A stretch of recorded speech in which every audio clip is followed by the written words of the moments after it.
the most inbred clans of Appalachia, where consanguinity gave birth to the werewolf legend. Deep within the secluded hollows of West Virginia's Appalachian Mountains, a place where civilization's influence has always been tentative, there existed family bloodlines so cut off from the world that they forged their own rules for living. This isn't merely a piece of mountain folklore. It's the documented history of the Blackburn clan, a family whose bloodline became so intertwined across generations that it spawned legends, haunting the American consciousness for decades. The year was 1887 when a physician and anthropologist, Dr. William Fletcher, first put pen to paper documenting the Blackburn family's existence in an isolated valley near the border of Kentucky and West Virginia. Commissioned by a newly formed government bureau to investigate health conditions in remote Appalachian communities, the doctor could never have foreseen what awaited him in the mist-shrouded valley the locals called the Pit. Upon my arrival at the settlement, Dr. Fletcher scribbled in his field journal on October 12, 1887, I was met with suspicion by individuals whose peculiar physical characteristics were so striking that I momentarily wondered if I had stumbled upon an entirely different breed of humans. Their hunched stances, elongated facial features, and prominent canines created an unsettling image, one that would remain forever etched in my memory.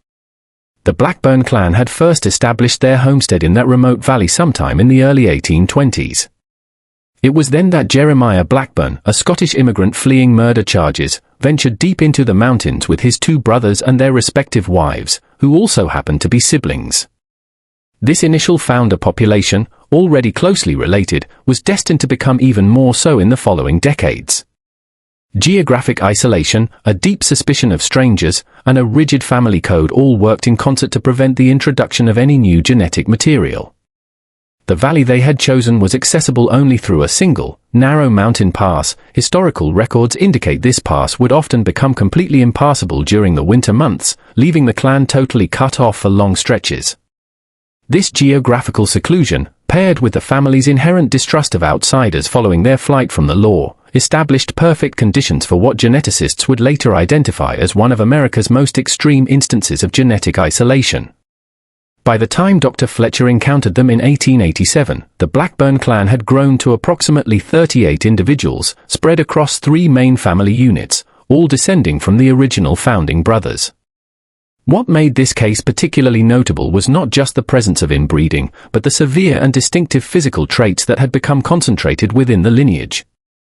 The most prominent of these characteristics was a condition later identified as congenital hypertrichosis, excessive hair growth covering much of the body, combined with significant dental abnormalities that included elongated canine teeth and dramatically altered jaw structures. These features, present in varying degrees throughout the clan, created such a striking appearance that neighboring communities had begun to whisper rumors of wolf people living in the mountains. Dr. Fletcher's careful documentation included detailed sketches of several family members, such as Jacob Blackburn, who at 42 displayed the most pronounced version of these traits. The subject exhibits hair coverage extending across roughly 85% of visible skin surface, Fletcher noted, with particularly dense growth along the spine, shoulders, and facial regions. The dental structure shows a significant deviation from normal human parameters, with canine teeth extending approximately 0.7 inches beyond the gum line, creating an appearance startlingly similar to canine dentition. What makes this historical case study so significant is the way the Blackburn clan's genetic isolation intersected with American folklore. By the late 1800s, tales of the wolf family of Appalachia had begun to spread beyond the mountains, heavily contributing to the werewolf mythology that would become entrenched in American popular culture. Yet, behind these sensationalized stories was a very human reality, a family trapped in both geographic and genetic isolation, whose physical differences turned them into objects of fear instead of compassion. Confine yourself if you're already subscribed to this channel, and make sure to hit that button right now. You simply won't find these meticulously researched historical cases of isolated family lines anywhere else. Cases that reveal the shocking truth hiding behind America's most enduring legends. The Blackburn family's situation stands as a profound historical example of how consanguinity, the mating of closely related individuals, can concentrate certain genetic traits within a population. Modern genetic analysis would later confirm that the distinctive features seen in the clan resulted from recessive genes that, in a diverse population, would rarely find expression. However, within the closed genetic pool of the Blackburn lineage, these traits became more and more common with each passing generation. The most tragic aspect of the Blackburn case wasn't their physical appearance, notes historical sociologist Dr. Elizabeth Harmon in her 2010 analysis of Drive Fletcher's records, but rather the social isolation that resulted from it. They were, in effect, imprisoned twice over, first by geography, and second by the fear and superstition their appearance generated among neighboring communities.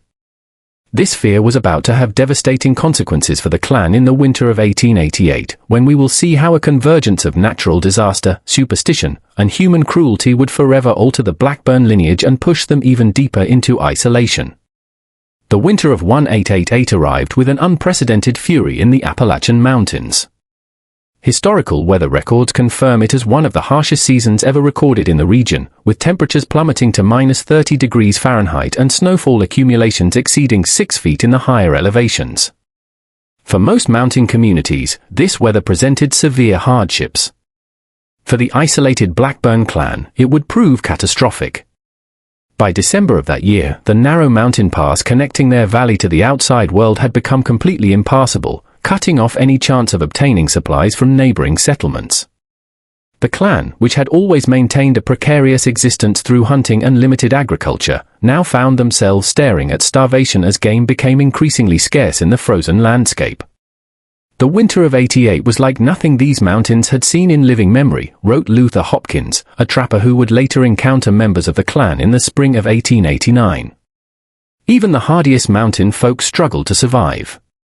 For those already living on the margins, it must have been nothing short of apocalyptic. Historical records show that by January 1889, the situation inside the Blackburn settlement had grown desperate. With their food stores gone, the clan was forced to make increasingly dangerous forays into the snowbound forest, hunting for anything they could find. It was during one such expedition that the first tragedy struck.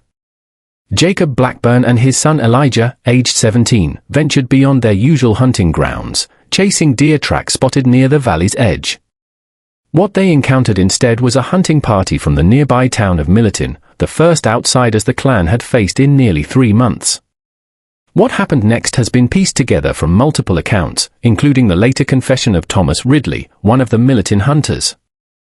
Upon seeing the two Blackburns with their distinctive hypertrichosis, hunched postures, and pronounced dental features, the hunting party reacted with immediate terror. "I thought we'd stumbled upon demons," Ridley would later state in his 1905 deathbed confession. "Jacob approached us, calling out in that strange guttural way they had of speaking. In the dim light with his face covered in frost and hair, and those teeth. God help me, I believed he was something unhuman. The hunters opened fire, killing Jacob instantly. Young Elijah, though wounded, managed to escape into the forest and make his way back to the settlement with the terrible news of his father's death. This tragedy marked the beginning of what historical records now refer to as the Purging, a systematic campaign by neighboring communities to drive the Blackburn clan from their valley.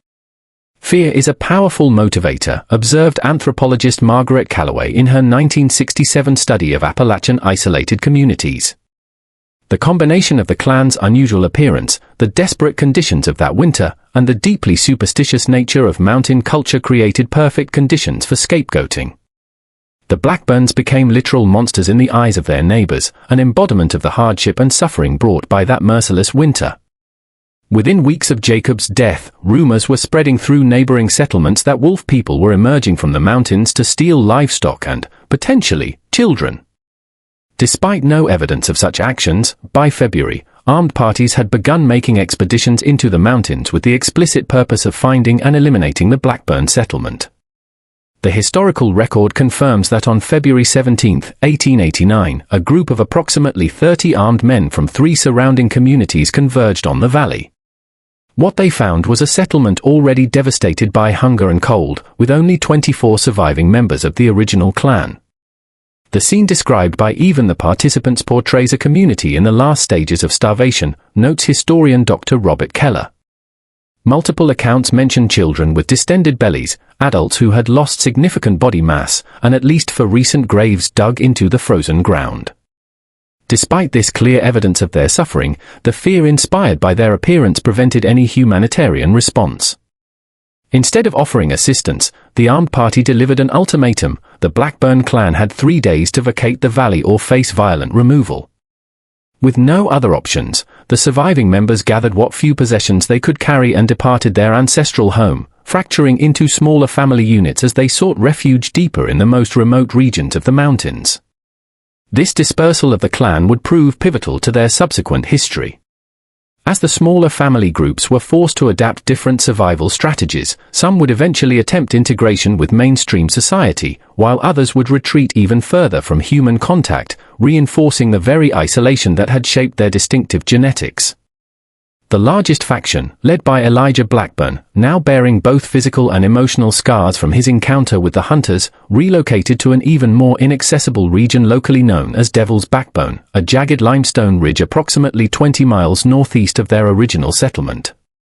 There they would establish a new homestead that would remain unknown to the outside world for nearly 2 decades.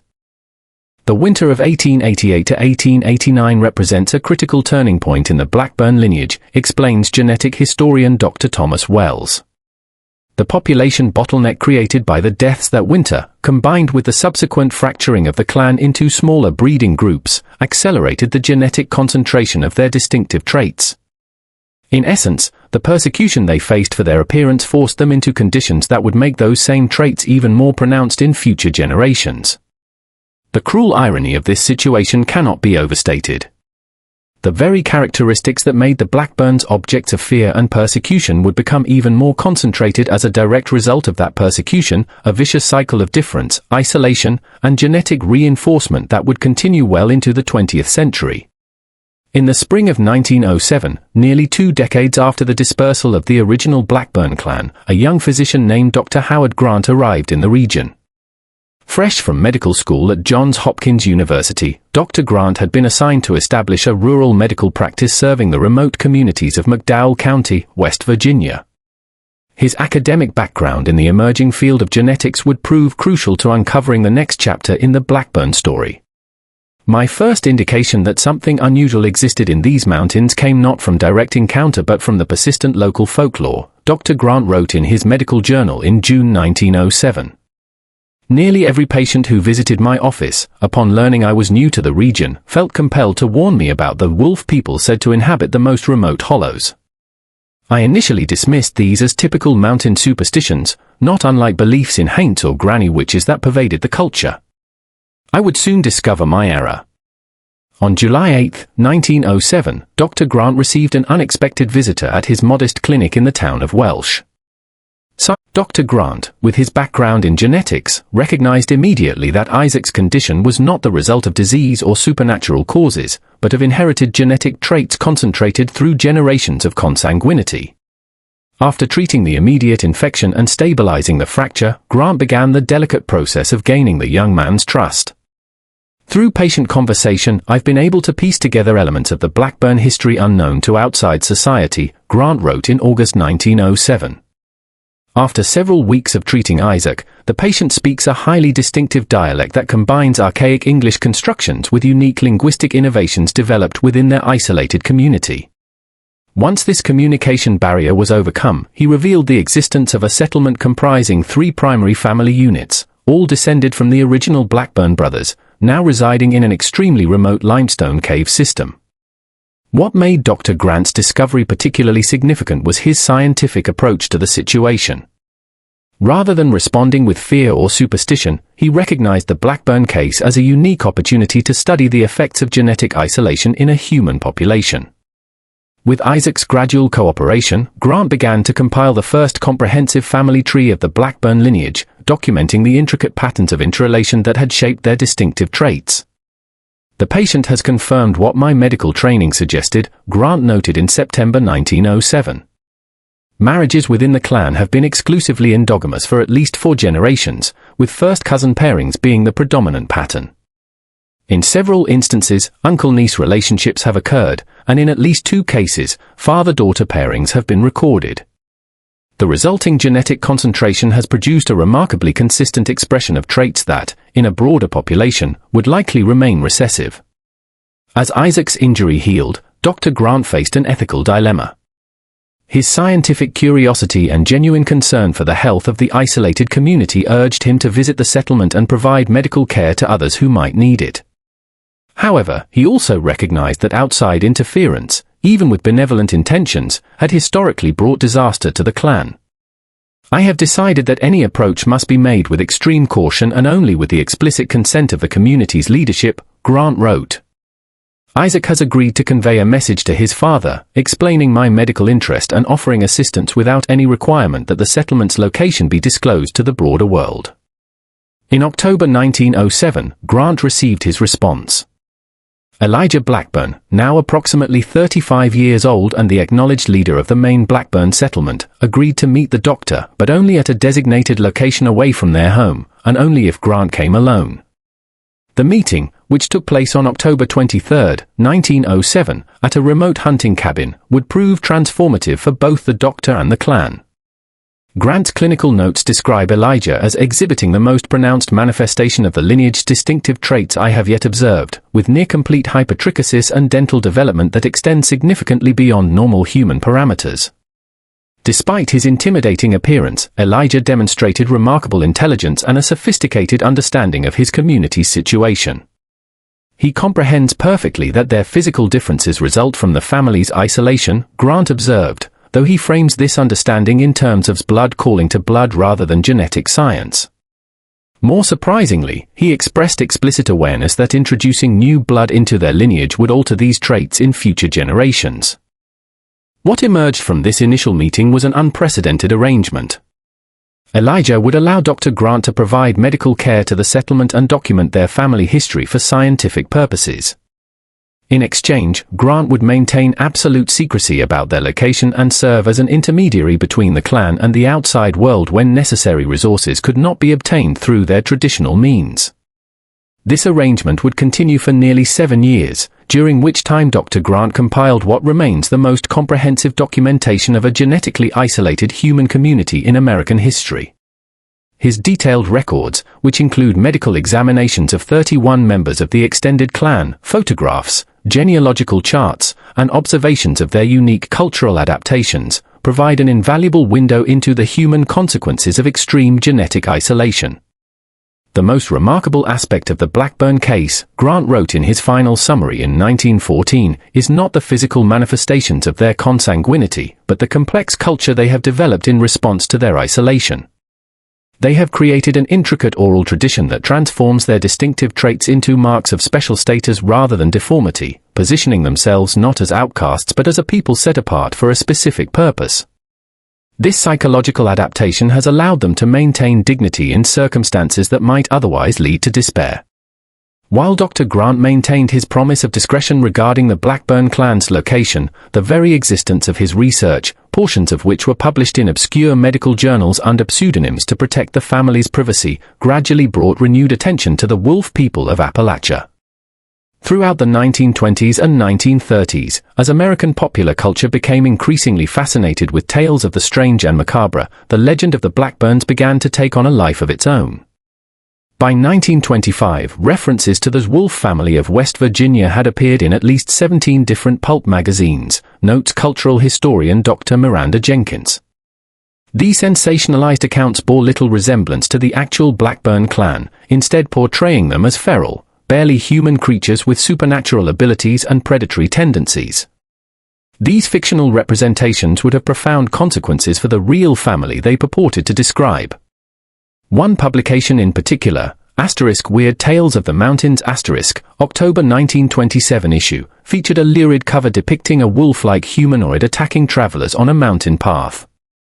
The accompanying story, The Beasts of Devil's Backbone by author Harlan Blackwood, claimed to be based on true accounts of the infamous wolf clan that continues to prey upon unwary travelers in the wilds of Appalachia.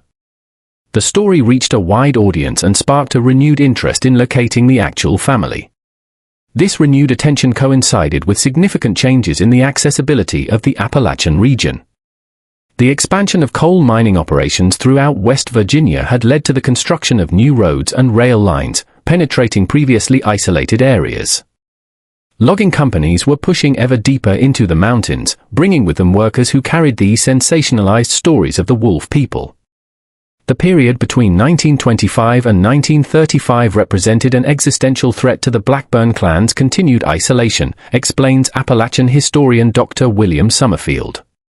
The physical barriers that had previously protected them were literally being dismantled by industrial development, while the mythologized versions of their existence were attracting exactly the kind of attention they had always sought to avoid.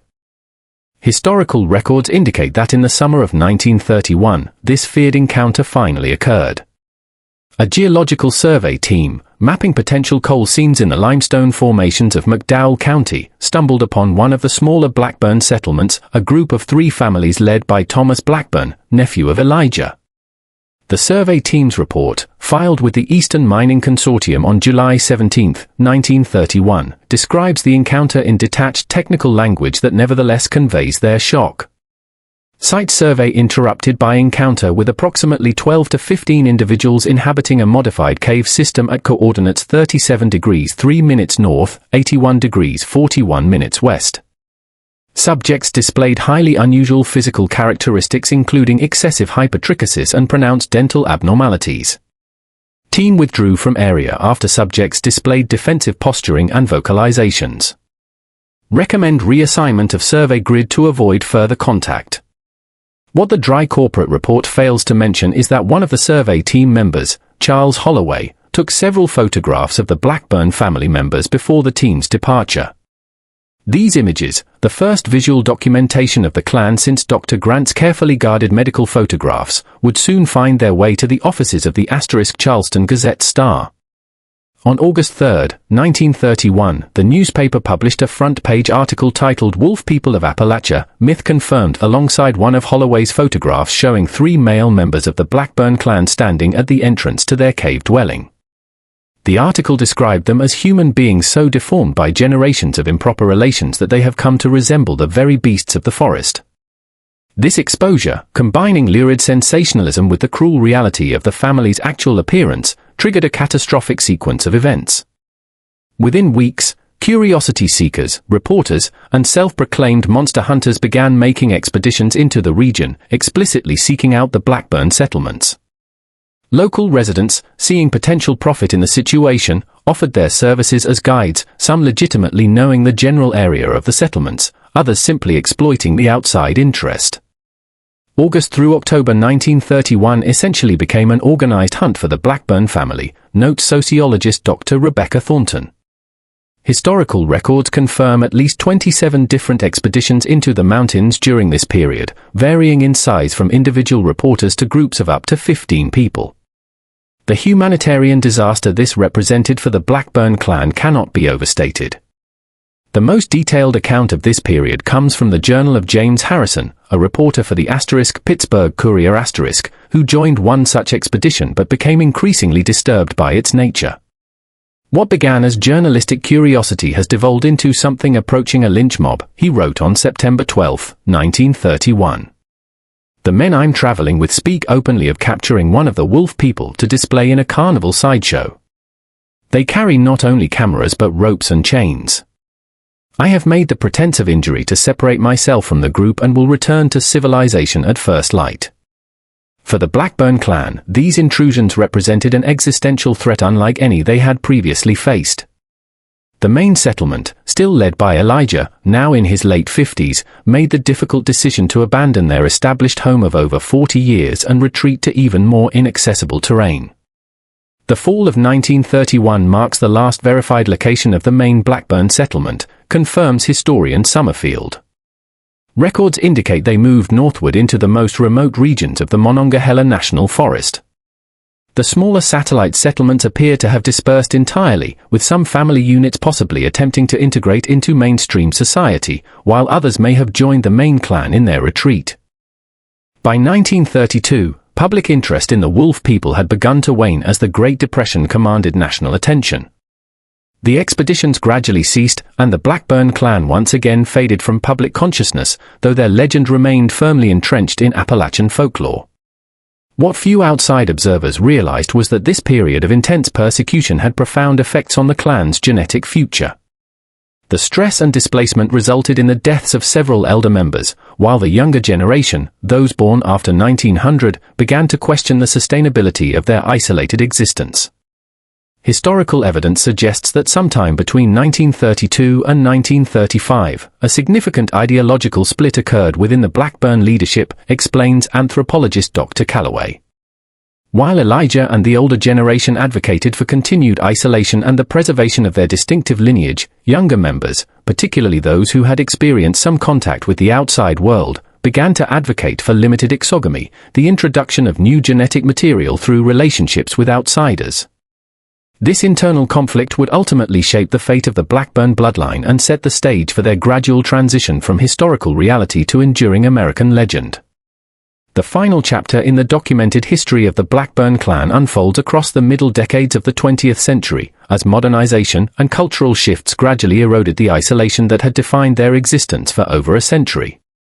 The years following the Great Depression and World War II brought unprecedented changes to Appalachia, electrification projects, expanded road systems, and increasing government presence in previously neglected regions. By 1950, there were few places left in the Appalachian Mountains that could truly be described as isolated from modern society, explains regional historian Dr. Emma Cartwright. The very concept of an entire community remaining unknown to outside authorities had become virtually impossible. For the Blackburn clan, this meant that their traditional strategy of retreat and seclusion was no longer viable. The last verified documentation of the main Blackburn settlement comes from an unexpected source, a 1953 United States Geological Survey aerial mapping project. Photographs taken of the northeastern section of the Monongahela National Forest reveal what analysts later identified as a small clearing containing approximately 6 to 8 structures of rudimentary construction, consistent with an isolated homestead rather than recreational use. The location, while never publicly disclosed in respect for the family's privacy, has been confirmed by historians as the final known residence of the main Blackburn lineage. What happened to the clan after this final sighting has been pieced together through a combination of local records, oral histories from surrounding communities, and the groundbreaking genealogical research conducted by Dr. Laura Blackburn, no relation, at West Virginia University in the 1990s. This research suggests that rather than a dramatic conclusion, the Blackburn story ended with a quiet integration, the gradual absorption of the remaining family members into mainstream society. Marriage and death records from counties surrounding the Monongahela National Forest show a pattern consistent with the dispersal of the clan beginning in the mid-1950s, notes Dr. Laura Blackburn. Individuals with the Blackburn surname, born approximately between 1925 and 1935, begin appearing in official documents, often marrying individuals from established local families. Most significantly, these records note a decreasing presence of the distinctive physical traits that had defined earlier generations. This pattern aligns with accounts from residents of small communities like Helvetia, Pickens, and Mornville, who recall the occasional appearance of unusual-looking individuals seeking work or supplies during the 1950s and early 1960s. These individuals, while clearly bearing some of the Blackburn physical characteristics, showed them in much less pronounced forms than described in earlier historical accounts. The genetic evidence suggests what we would expect from the introduction of new genetic material into the previously isolated Blackburn bloodline, explains geneticist Dr. Sarah Cohen. The distinctive traits, hypertrichosis, dental abnormalities, and skeletal modifications, being recessive in nature, would begin to appear with decreasing frequency and severity once marriages outside the clan became common. Within just 2 or 3 generations of outbreeding, these characteristics could become extremely rare or disappear entirely from the visible phenotype, though the genes themselves would remain present in the population. This genetic dilution coincided with significant advances in medical understanding and treatment of congenital conditions. Those Blackburn descendants born after 1950 who did manifest some of the clan's distinctive traits would have had access to medical interventions unavailable to earlier generations, from orthodontic treatments for dental abnormalities to early electrolysis techniques for managing hypertrichosis. What we see in this final chapter is not the extinction of the Blackburn lineage, but rather its gradual normalization, observes sociologist Dr. Thornton. Their genes continue to flow through numerous family lines across West Virginia, Kentucky, and beyond. But the extreme expression of their distinctive traits has been moderated through both genetic outbreeding and medical intervention. Perhaps the most poignant epilogue to the Blackburn story comes from a 1987 oral history interview conducted with Mary Williams, née Blackburn, identified through genealogical research as the great-granddaughter of Elijah Blackburn. Born in 1943, Williams displayed only minimal manifestations of the family's distinctive traits, slight hypertrichosis on her arms and back, easily concealed by clothing, and minor dental abnormalities corrected through orthodontic in her youth. "My grandfather never spoke much about the family history," Williams recounted in her interview. "But I remember him saying that there was a time when our people had to hide in the deepest woods because others couldn't see past what we looked like to who we really were. He told me that the family chose to fade away rather than keep living in fear, that they decided it was better for the children to look more like everyone else, even if it meant losing something that made us special. This conscious decision to prioritize integration and safety over the preservation of their distinctive lineage marks the true conclusion of the Blackburn clan as a separate and isolated community." By the 1970s, their direct descendants had become largely indistinguishable from the broader Appalachian population in which they had been absorbed. Yet, while the physical reality of the Wolf people faded, their legend continued to grow throughout the latter half of the 20th century. The story of the Blackburns became firmly embedded in American folklore, inspiring countless campfire tales, regional ghost stories, and eventually horror films and novels that bore little resemblance to the actual family. The transformation of the Blackburn story from historical reality to modern legend reveals much about how we, as a society, process difference and isolation, reflects cultural anthropologist Dr. James Morrison. The actual history of a family with genetic distinctions, forced into isolation by fear and prejudice, becomes mythologized into tales of monstrous others lurking in the wild places. We forget that the monsters in these stories were created not by supernatural forces but by human choices, the choice to ostracize, to persecute, and to sensationalize human difference. Today, genetic testing suggests that thousands of Americans, particularly those with roots in the Appalachian region, carry Blackburn DNA within their genetic makeup. The distinctive traits that once defined the clan have been so diluted that they rarely manifest in visible form, though occasional cases of hypertrichosis or unusual dental development in the region are sometimes attributed to this lineage by those familiar with the history. The Blackburn story is ultimately about resilience, concludes historian Dr. Cartwright. A family faced with extraordinary challenges, both biological and social, who survived for generations against overwhelming odds, and who ultimately found their way back into the broader human community. Their physical differences may have faded, but their legacy persists in both the genetic heritage of the region and in the enduring folklore their existence inspired. In the misty hollows of Appalachia, where cell phone reception still falters and GPS systems sometimes lose their way, locals continue to tell tales of the wolf people who once roamed these mountains. Few realize that behind these legends lies the very real story of the Blackburn clan, a family whose isolation created distinctive differences, whose differences triggered fear, and whose fear-induced deeper isolation created the very legends that continue to haunt the American imagination to this day. Confine yourself if you're already subscribed to this channel and make sure to click that button right now. You won't find these meticulously researched historical cases anywhere else. Stories that reveal how isolation shaped America's hidden communities. If you watched all the way through, leave a comment saying, "I watched until the end," so I can get to know who truly appreciates these stories from our channel. Don't forget to like this video and share it with anyone interested in America's forgotten history and the scientific realities behind our most enduring legends.